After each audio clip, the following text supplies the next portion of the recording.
সকাল বিকেল চা বিস্কিট বাদ দিয়ে এই প্রোটিনে ভরা প্যানকেকটা তোমরা ট্রাই করো। এটি খেতেও হয় সুস্বাদু আর বানানোও খুব সহজ।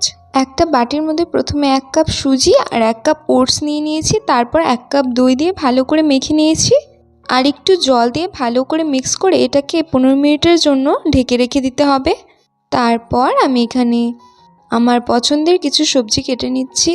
তোমরা তোমাদের পছন্দের সবজি এখানে ব্যবহার করতে পারো, যেমন আমি এখানে ইউজ করেছি বিটরুট, টমেটো, গাজর, পেঁয়াজ আর একটু কাঁচা লঙ্কা। যেহেতু এটা অনেক হেলদি খাবার তাই এখানে আমি ইউজ করেছি একটু গোলমরিচের গুঁড়ো আর একটু জিরে গুঁড়ো আর একটু লবণ। ভালো করে মিক্স করে নিয়েছি। তারপর একটা প্যানের মধ্যে একটু ঘি দিয়ে আমি এটা প্যানকেকের আকারে প্যানের ওপর দিয়ে দিয়েছি।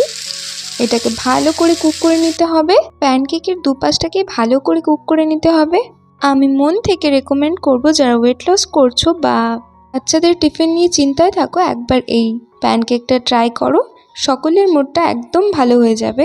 একবার বানালে কিন্তু বারবার বানাতে হবে, সেটা আগেই বলে দিলাম। ভালো লাগলে লাইক করবে, চ্যানেলকে সাবস্ক্রাইব করবে। টাটা।